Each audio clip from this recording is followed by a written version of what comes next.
Muy bien, bueno, seguimos con las charlas de CALM, del Congreso de Autoestima y Liderazgo de Montevideo, que este año el tema es un tema apasionante, que es la neurociencia y sus contribuciones para nuestro liderazgo y nuestra vida personal, y también cómo desarrollar una mejor mente para tener también un mejor cerebro. O sea, ese sería como el subtema que hay. Y hoy, justo una persona que sabe muchísimo del cerebro, como es Ignacio Morín, el doctor Ignacio Morín, el doctor en neurología Ignacio Morín, ex director del programa de salud cerebral del Ministerio de Salud Pública, pero bueno, como todo neurólogo, ustedes saben que en las charlas previas nos interesa que ustedes conozcan el otro lado, ¿no? Del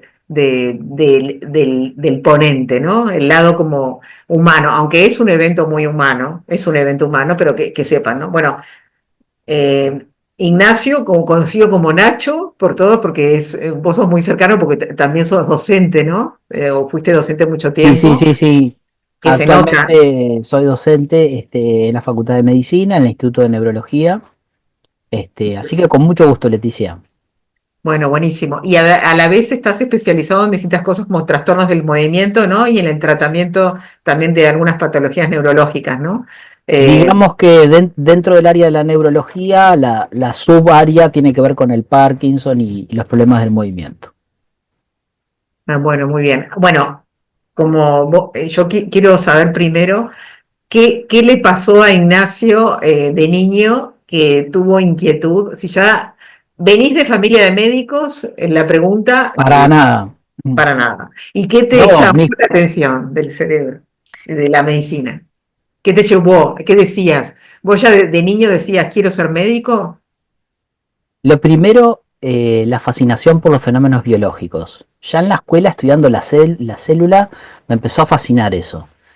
Pero fíjate, mis padres profesores de filosofía, o sea que los dos, nada que ver. Pero de alguna manera recuerdo mucho charlas con mi madre donde se despertó esa curiosidad de entender cómo funciona la mente, cómo funciona la mente humana. Y lentamente las cosas se fueron perfilando, primero dentro de la biología, después la medicina, y dentro de la medicina se fue decantando por la neurología. Recuerdo que de adolescente vi una película que me marcó muchísimo, que se llamaba Despertares. Eran pacientes con problemas neurológicos y un médico encontraba un medicamento que les podía ser útil. De manera que esa idea me motivó, hablando de liderazgo y motivación, algo encendió en mí de que por ahí podía estar el camino. Y bueno, y con el tiempo me fui dando cuenta que sí. Luego entré a la facultad y eso se afirmó. Y al momento de elegir la especialidad elegí neurología. O sea, no, además que lo que estábamos diciendo hoy un poco antes de empezar esta charla, que es como el año, el mes, la década, no sé, es el momento que todo el mundo habla del Sí, cerebro. sí, está súper en boga y está muy bien. Se escucha de todo. A veces yo voy en Instagram y digo, hay cosas muy buenas, otras no tanto. Pero ya en la década del 90 en Estados Unidos el gobierno de los Estados Unidos dijo, esta tiene que ser la década del cerebro. Y pusieron millones de dólares en el área de investigación. Y luego Obama, en su presidencia, también diseñó un plan específico para apoyar la investigación del cerebro. Como que la tendencia actual es que por ahí muchas de las preguntas que nos hacemos a nivel de la medicina, pero también a nivel de la filosofía, de la psicología, quizás están enrabadas en comenzar a comprender parte de cómo funciona el cerebro, que no por casualidad dicen es la estructura más compleja del universo, la más compleja del universo. La estamos empezando a entender. Sí, no, además todos los médicos y los neurólogos reconocen que, bueno, que es un enigma y siguen descubriendo cosas y es impresionante. Por eso muchas veces te acordás cuando te invito al curso de neuroliderazgo que lo tenemos que Sí, actualizar todos los años porque, claro, evoluciona de forma impresionante, ¿no? Y cuando a veces sentimos cosas, pensando en las emociones que nosotros, los psicólogos, los coaches, la gente que trabaja con personas, dice, bueno, cómo me tengo taquicardia en el corazón, cómo me duele el corazón, debo tener un problema cardíaco y sabemos que el cerebro, ¿no? Es el que comanda nuestras emociones, ¿no?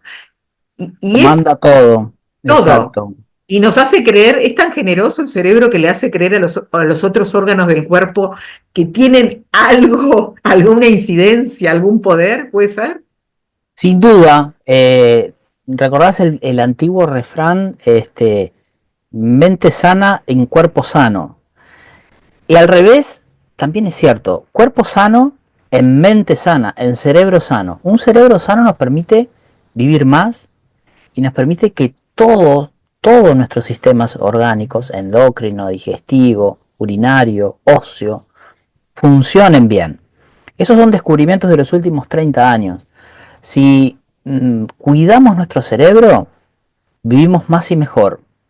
Algunas investigaciones hablan de blue zones, es decir, zonas del mundo donde la gente vive, donde el porcentaje de personas que viven más de 100 años, es decir, los centenarios, son los porcentajes más altos y viven bien, viven mejor, con menos enfermedades neurológicas y de las otras. Y de alguna manera se ha estudiado qué hacen esas poblaciones para tener esos niveles de salutogénesis. Por eso se dice, el cerebro es salutogénico. Si cuidamos nuestro cerebro, el cerebro genera salud en el resto del organismo. Y ahí tiene que ver la alimentación, tiene que ver la socialización, tiene que ver el sueño, tiene que ver el ejercicio físico, el cultivo a nivel intelectual. Bueno, un conjunto de factores que hacen que el cerebro permanezca sano y con ello todo el organismo. Claro, sí, súper importante la actividad, ¿no? El cuidar la mente, por eso decimos cómo desarrollar, cómo influye, ¿no? Nuestros pensamientos, nuestras creencias, nuestras ideas. Mirá vos, hijo de filósofos, ¿no? Cómo de alguna manera te llevaron a la neurología, pero también hay otra cosa que está de moda mucho, además del cerebro, que es la filosofía. La filosofía es Exacto. otra cosa que está, Hacernos preguntas es como muy humano. Vos dijiste, somos seres humanos, claro. Y es el cerebro el que nos permite eso. Fundamentalmente una parte del cerebro que se llama el lóbulo prefrontal. Frontal viene de la frente, viene esta parte, es la parte del cerebro que está aquí atrás. Y la parte más de adelante, frontal, es lo que llamamos prefrontal. Es lo que nos otorga la libertad para tomar decisiones, que en definitiva liderar tiene que ver con tomar decisiones. Y el lóbulo frontal en el ser humano representa el 30% del volumen cerebral. En el resto de los animales es menos del 10%. De alguna manera eso da cuenta de la importancia de ese lóbulo prefrontal para el desarrollo de estas características, ¿no? El hacernos preguntas, algo fundamental y esencial de la filosofía. claro, la curiosidad, ¿no? Estar curiosos, estar activos e interactuar con otros, no quedarnos porque también lo que nos suele pasar, ¿no? También hay tanto, viste que cuando se habló del individualismo, todo lo logro solo porque puedo, y en realidad sabemos que cuando cooperamos es mucho más fácil, ¿no? Son las cosas, los científicos, ustedes lo saben, cada vez más se unen. Todas las buenas ideas, por supuesto que las individualidades son importantes, pero hoy las buenas ideas en ciencia se generan en equipo y se trabaja mejor en equipo. Y todo indica que el cerebro está diseñado para interactuar, para que interactuemos con otros. Y si no interactuamos, la soledad, ese gran problema de salud pública que existe en el mundo, hace que el cerebro se enferme. Eso tan en boga de, no, yo quiero ser independiente, quiero valerme por mí mismo, quiero dormir las horas que quiero, almorzar cuando quiero, entrar a mi casa cuando quiero, que nadie me moleste, a lo sumo adopto una mascota. Bueno, eso que está re en boga, ¿no? Claro, encierra ese problema, el problema de la soledad. Y sabemos que la soledad enferma, que la soledad mata. La soledad mata. Hablo no solo enfermedades mentales, enfermedades físicas. Tanto que algunos gobiernos en el mundo, en el Reino Unido, se estableció un ministerio de la soledad que estudia estos problemas y ha generado una serie de ideas para paliar ese problema. Ah, qué brutal eso es brutal, porque es verdad, hay tantas frases cliché que están revoloteando y también desde las redes sociales, ¿no? Que son greatest hits que se largan desde las redes sociales y uno establece y cree que son verdades, ¿no? Pero en realidad a veces tenemos que cuestionar eso y sabemos que, ya lo decían los mosqueteros, ¿no? Unidos somos la fuerza, ¿no? Tenemos que unirnos. Y también por eso en un evento como el Congreso de Autoestima y Liderazgo Montevideo es eso también, que la gente venga. Hay muchos que lo van a hacer online, pero que venga y que vea a otras personas también eso hace bien, ¿no? Además de aprender nuevas cosas y nuevos conocimientos. Exacto. Ignacio, una cosa muy importante que hiciste, que marcaste y marcaste un hito en tu carrera, en lo que ves haciendo, es tú como director del programa de salud cerebral del Ministerio de Salud Pública. Eso Contanos, me encantó, contanos. fue una propuesta de Daniel Salinas, que es neurólogo también y que somos amigos hace muchos años. Y bueno, iba a ser la principal apuesta del ministerio, ¿no? Hablarle a la gente de la salud cerebral, de cómo cuidar el cerebro. Mira, Brillante, sigue, ¿no? Sigue el el departamento. programa, como ahora cambió el gobierno, yo cuando se fue Salinas, los asesores en general son asesores de confianza y suelen irse cuando se va el ministro, de manera que yo entendí que cuando se fue Salinas yo me tenía que ir. Pero el programa continuó. Ahora como hay nuevo gobierno, nuevo ministra de salud, nuevo directora general de salud, no sé qué van a hacer con el programa. Pero yo digo ojalá que siga. Pero yo no había tenido ningún tipo de experiencia en gestión pública y encima, bueno, estábamos planificando lo que se iba a hacer y se anuncia lo de la pandemia, ¿no? Que fue un masazo terrible, no sabíamos ni lo que iba a pasar. Y bueno, por suerte se gestionó bien la pandemia, se lideró bien la pandemia por parte de un gran ministro como fue Salinas. Y bueno, y en lo personal quedé muy satisfecho porque pudimos organizar todo lo que es el tratamiento del ACV, que, que Uruguay estaba en un buen posicionamiento respecto del tratamiento del ACV, el ataque cerebrovascular, los infartos cerebrales, que son nuestra primera causa de discapacidad. Pero como es una patología tiempo dependiente, es decir, que tú puedes tapar la arteria que se tapa en 4 horas y media en una de las técnicas y en 6 horas en la otra técnica, teníamos que organizar el sistema de salud para actuar rápido. Y bueno, y implicaba un montón de desafíos, implicaba liderar equipos, motivar equipos, convencer al Ministerio de Economía que en el medio de esa pandemia había que hacer una inversión que finalmente hizo el país de 10 millones de dólares en comprar los equipamientos, en incorporar estas prestaciones a la canasta, al PIAS, a la canasta básica de prestaciones, involucrar el Fondo Nacional de Recursos. Bueno, y bueno, finalmente lo logramos, fue una política exitosa, por supuesto que continúa, no creo que ningún ministerio la vaya a sacar, incluso mereció reconocimientos internacionales de World Stroke Organization, la Organización Mundial de ACV. De hecho, la sede de World Stroke Organization, de su reunión anual en el año 2023 pudo ser en Uruguay. Y bueno, fue algo diferente que tuve que hacer. Recorrimos el país, y ahí tuve que hacerme de herramientas justamente para liderar, motivar, ver qué carencias había, qué cosas fallaban. Y fue una experiencia muy rica, me encantó. Y bueno, ¿hay maneras de prevenir un infarto cerebral, un ACV? Tenemos, Sí, los problemas vasculares eh, tienen algo a favor, que dependen de nuestras conductas. Es decir, si tú sos hipertenso, hoy por hoy con los antihipertensivos y si comes sin sal, podés cuidar bien la hipertensión arterial. Salvo algunos casos de hipertensión secundaria y refractaria, etcétera, unos casos que son muy poquitos, lo podés cuidar bien ese factor de riesgo. La diabetes hoy, reitero, salvo algunos casos, es decir, muy severos, en general, con medicamentos antidiabéticos y con una dieta y con ejercicio, lo puedes cuidar bien, lo puedes mantener a raya. El colesterol alto, con dieta y remedios, lo mismo. Fumar, hay métodos muy efectivos para dejar de fumar. Entonces, los ACV te vienen si vos tenés esos riesgos. la hipertensión, la diabetes, el colesterol y si fumas, como factores de riesgo así mayores.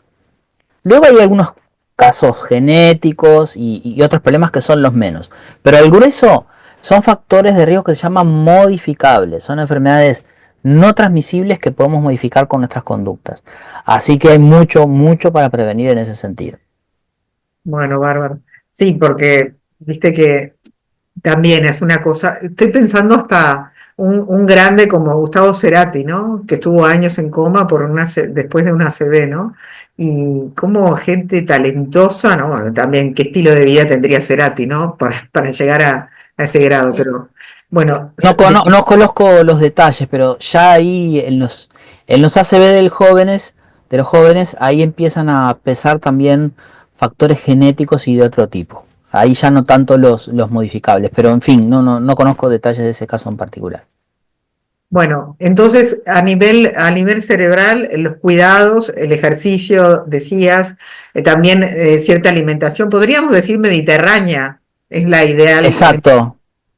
El ideal para el cerebro, los estudios muestran, diversos estudios, por ejemplo el estudio Predimed en España, que es un país mediterráneo, es el estudio nutricional más grande de la historia que se ha hecho, muestra los beneficios claros en la cognición, en el estado de ánimo, en retrasar problemas vasculares y problemas degenerativos, porque el Alzheimer también los prevenimos con la dieta mediterránea, que es una dieta que no debería llamarse dieta, porque tiene una connotación negativa la palabra. Es un patrón alimentario, donde no hay nada prohibido.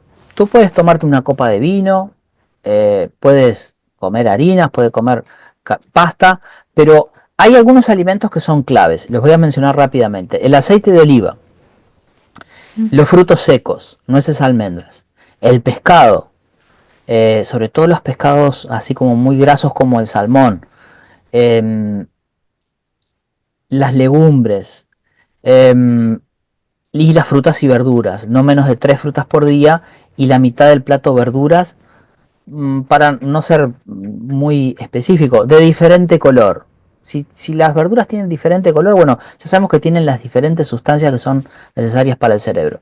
Si ponemos en la base de la pirámide alimentaria esos alimentos que mencioné, luego no hay nada prohibido, pero ese es el patrón alimentario más adecuado para el cerebro, para todo el organismo. La UNESCO ha declarado al patrón alimentario mediterráneo mmm, patrimonio de la humanidad. Patrimonio de la humanidad. Es decir, que debemos insistir mucho en que estos son los mejores alimentos para cuidar el cerebro. Bueno, sí, sin duda y ahora mismo con viste, es una cultura rápida, una cultura muy hedonista y también una cultura en la alimentación, ¿no? Se busca, viste que bueno, hablando, ¿no? De la segregación de esto de la dopamina, vos que sabes también bien de sustancias, ¿no? Sí, Una generación donde se libera mucho cortisol, ¿no? Hay mucho estrés en todos lados, desde niños, adolescentes, en las empresas, vemos, ¿no? La elevación, no se aguantan los tiempos, no se aguanta una fila, no se aguanta, no hay paciencia, no se desarrolla la paciencia, tan importante exacto. como que nos puede enseñar la filosofía o la psicología, la paciencia, ¿no? Ese valor tan importante para ponerle como un filtro, digamos, un puente, ¿no? Si pensando que nuestras emociones son como una catarata, le ponemos un puentecito que es la paciencia, pero a la gente le cuesta usar la paciencia, ¿no? Le cuesta como Nos ir más. cuesta, parece que todo está diseñado para las recompensas rápidas, que subamos una fotito a la red y ya enseguida vemos a ver cuántos likes tenemos, ¿no? Eso lo hacemos todos inconscientemente, de repente es importante hasta para nuestra profesión, una publicación que hacemos, pero de esa manera se activan en el cerebro circuitos de recompensa que son los mismos de los que tiene, por ejemplo, un adicto a una sustancia. Claro. Exactamente los mismos. Y de alguna manera no logramos estados de bienestar o de felicidad más o menos duraderos o permanentes con esas recompensas rápidas. Está como súper estudiado eso. De manera que la felicidad o estados de bienestar más o menos sostenidos tienen que ver más con la tranquilidad, con la meditación, con tomarnos un tiempo para nosotros, con tomarnos un tiempo con nuestra familia, conversar con nuestros hijos, con nuestra pareja, con nuestros amigos, conocer gente, eh, más bien pasa por ahí. Claro. De hecho, sabes que en el Congreso este año vamos a tener una sesión de tapping y vamos a también una sesión de Qigong. Porque claro, la neurociencia, Excelente. viste que la técnica que dicen las distintas neurociencias que investigan sobre el cerebro, ¿qué le hace bien al cerebro? El estar aquí ahora, atención plena, ¿no? El mindfulness, ¿no? Estar como Exacto. en el momento, no, porque bueno, desterrame, te voy a aprovechar que estás para que me destierres algunos mitos que hay sobre el cerebro. Te paso el primero y te explicás por qué. ¿Viste cuando la gente dice, usamos el 10 o el 20% del cerebro? Explica, primer mito. No, ese es un mito total que se originó en algunos estudios en las primeras décadas del siglo XX. Obviamente que no utilizamos todo a la vez, es decir, porque no podemos utilizar todo el cerebro a la vez, pero nunca utilizamos solo el 10%. No existe una parte del cerebro que está ahí quieta y que no la utilizamos. Hoy se habla mucho del multitasking, como si eso fuera, Ese otro, desterrámelo, el del multitasking. Que claro, como si eso fuera necesariamente una virtud. Pero de verdad que eso no está muy bien. Estar manejando y estar respondiendo un WhatsApp no está bien. ¿Verdad? Todos lo experimentamos. Porque todos alguna vez tuvimos que responder, aunque sea poner un ok. Pero no está bien, no lo podemos hacer bien. Nos vamos a distraer tanto en la contestación como manejando un vehículo. Puse un ejemplo extremo. Pero ninguna cosa podemos hacer bien si el cerebro no está preparado para tantas tareas. Lo mejor siempre es focalizar. Y otra cosa, hay evidencia, viste que también cuando nacen, la gente tiene hijos y de repente les pone música clásica, dice, esto le voy a dar música clásica, se sabe que la música clásica es maravillosa, ¿no? Pero dicen, bueno, va a ser más inteligente, va a desarrollar más. Es otro mito, ¿no? Es otro mito que hay a nivel cerebral. Bueno, No hay obviamente, evidencia. no necesariamente porque ponga música clásica, a mi hijo va a ser Mozart después. No, porque hay una parte que sí tiene que ver con el ambiente. De repente, si yo le pongo música clásica, o los Beatles, o una música realmente adecuada para que desarrolle determinadas sensibilidades, eso va a ser bueno. O le muestro obras de arte. No quiero mencionar otros géneros musicales que quiero decir que de repente no son tan virtuosos, pero ahí va a tener el niño otras sensibilidades. Pero si luego eso no encaja con los talentos, con lo que ya viene en su cerebro, que tiene que ver mucho con lo que hereda y con lo que ese cerebro genera al nacer, lo que los científicos llaman la lotería cortical, es decir, lo que nos tocó de corteza cerebral, y luego lo que nos toca en el ambiente. Si tenemos unos padres que nos inculcan música clásica o aprender un instrumento, vamos a tener determinadas sensibilidades. Pero si eso no tiene nada que ver con las condiciones que tenemos en nuestro cerebro, probablemente no vamos a desarrollar adecuadamente esa área. Es decir, que la combinación de las dos cosas es que van a salir nuestras vocaciones y nuestras acciones a futuro. ¿Qué te parece, Nacho, que el error más frecuente que están cometiendo los padres con respecto a sus hijos a nivel de desarrollo de su cerebro, que les están facilitando de alguna manera las cosas para que se está diciendo, ¿no? Que el cerebro se termina de desarrollar a los 30 años, ¿puede ser? Eso, ¿cómo hacemos nosotros para fomentar esta neuroplasticidad tan importante? No hay escuelas para padres, ¿no? Esto, los que tenemos hijos lo sabemos. No hay escuelas. Y bueno, y a medida que vamos criando a nuestros hijos nos damos cuenta, bueno, todo aquello que criticábamos de nuestros padres, bueno, qué virtudes que tenían nuestros padres. Y no nos dábamos cuenta, bueno. eh, Probablemente hoy, como dice siempre el psicólogo de Barbieri, ¿no? Este, estamos un poquito pendiente, en vez de marcarle los límites a nuestros hijos, más bien de que estén contentos, de que, en fin, de que desplieguen sus deseos, sus intuiciones, pero probablemente el hecho de poner límites el hecho de poner límites es una falla quizá que como generación de padres se nos dificulta. Eh, Creo que otro aspecto es, hablando del multitasking, bueno, queremos que aprendan un instrumento, la guitarra o el violín o el piano, pero que también sepan taekwondo y sepan inglés y un poquito de francés y portugués y que sean notables en la escuela. Bueno, pero ¿y cuándo le damos amor? Porque el niño lo único que necesita es jugar y que le brindemos amor. Eh, y probablemente ahí también estamos fallando en generar en el hogar esos climas o esas condiciones para que los niños se sientan queridos, reconocidos, que podamos tener un buen diálogo con ellos. Yo creo que la cosa pasa mucho más por ahí. Claro, estar más escuchando, conversando, instalar la conversación, ¿no? Volver a la conversación y en la mesa, ¿no? Ahora, yo que sé, en muchos hogares, quienes de repente almuerzan, cenan juntos, se generan esos debates, ¿no? Esas conversaciones que al final son tan importantes, ¿no? Lo que decías vos, así como la ciencia para llegar a determinados resultados con respecto al cerebro tiene que debatir, tiene que conversar, ¿no? Se dan esas cosas nosotros también como seres humanos para desarrollar una mejor mente y cerebro tenemos que estar haciendo algo similar. Sin Eh, duda, sin Nacho, duda. ¿por qué cuesta tanto el desarrollo del lóbulo frontal en algunas personas que no parece que lo tuvieran desarrollado, que parece que estuvieran más moviéndose entre un límbico y reaccionando al estilo reptiliano como si tuvieran una presión o un tigre que los persiguiera? ¿Qué está pasando a nivel social o mundial?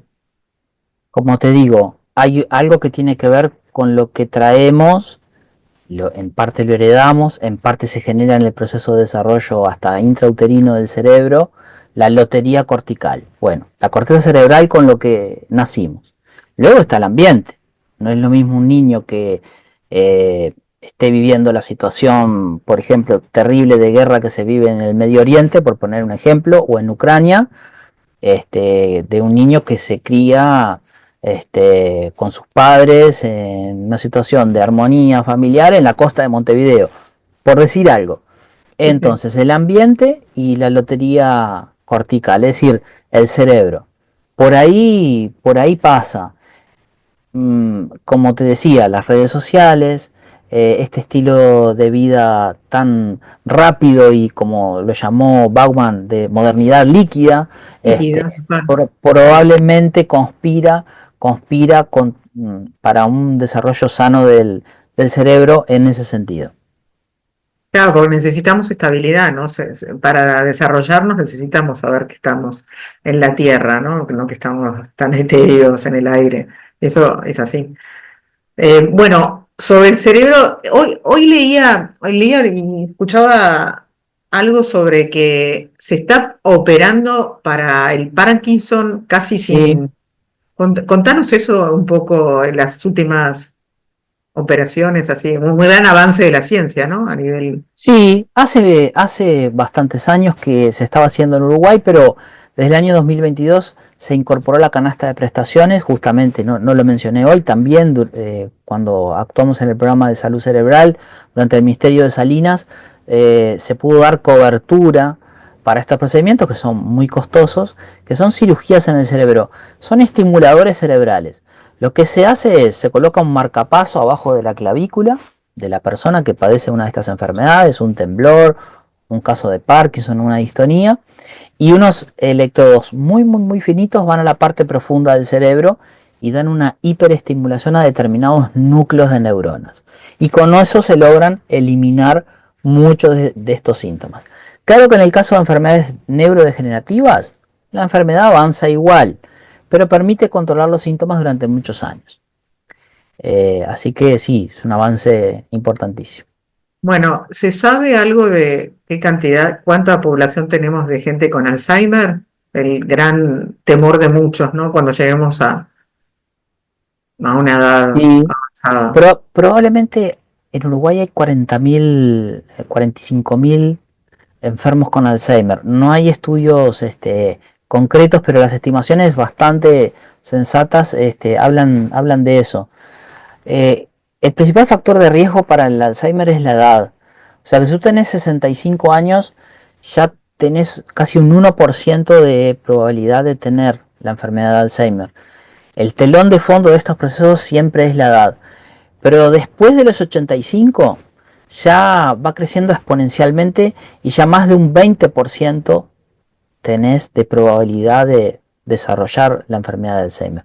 Un científico en Estados Unidos dijo, bueno, si todos viviéramos 200 años, si todos llegáramos a tener 200, vamos a desarrollar sí o sí, el 100% vamos a desarrollar una enfermedad neurodegenerativa.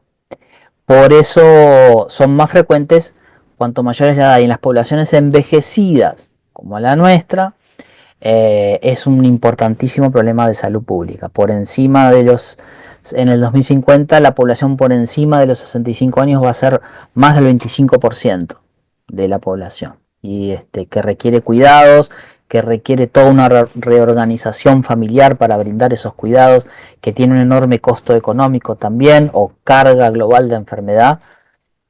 Así que en definitiva, este problema del envejecimiento poblacional tiene que ver con la prevalencia de esas enfermedades degenerativas.